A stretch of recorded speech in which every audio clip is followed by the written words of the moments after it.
Hi everyone and welcome to Perima's Kitchen. I am Selena. Today I'm going to show you how to make a quick baked bean chutney.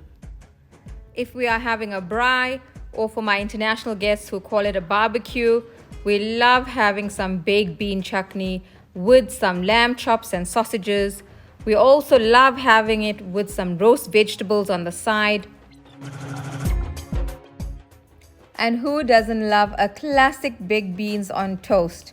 Here we are making it with a lot of flavor, a lot of kick, and it's packed with protein and it's so delicious.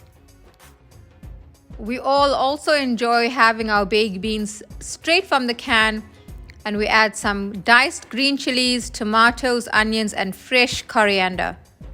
That's also extremely yummy. But today I'm going to do a quick stovetop method and I'm going to get to it right now.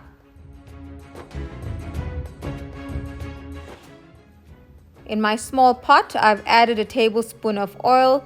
You can use coconut oil, ghee, olive oil. If you are following Never Hungry recipes, please use one of these oils that I mentioned. I'm just adding my diced or sliced onion. I'm using one large onion today.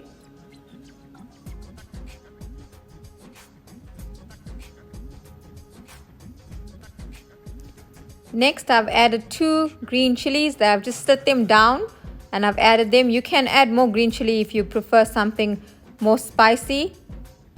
Followed by some fresh curry leaves. And we want to heat everything up in that oil with the onions. The curry leaf will give it its lovely flavor, so make sure it sizzles a bit. And once it's slightly caramelized, we can start adding our spice. First, I'm adding half a teaspoon of turmeric, followed by a teaspoon of chili powder.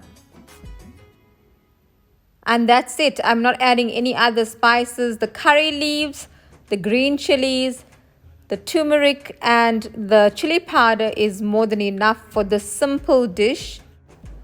Give it a few minutes just to release all of its flavors. If you want to add some tomatoes, you can. Today I'm not going to. There's sufficient sauce in that baked beans anyway. You know, you always change it up as you please and as you feel. I'm adding my can of baked beans. Mix everything together. Mix it together and let all of that beautiful spices infuse into your beans.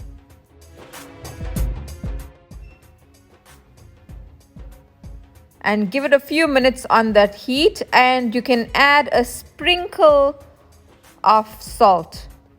You don't need a lot of salt at all, just a pinch of salt, which I will add now.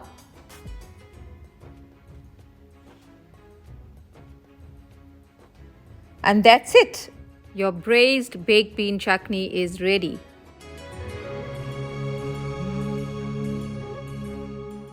The kids also really enjoy having baked beans on toast. Thank you for joining us in Perima's Kitchen. I am Selena and I hope you try out this recipe.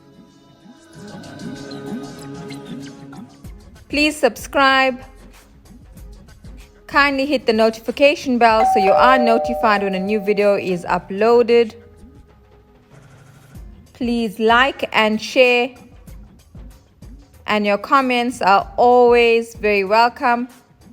See you again soon in Perima's Kitchen. Have a beautiful day.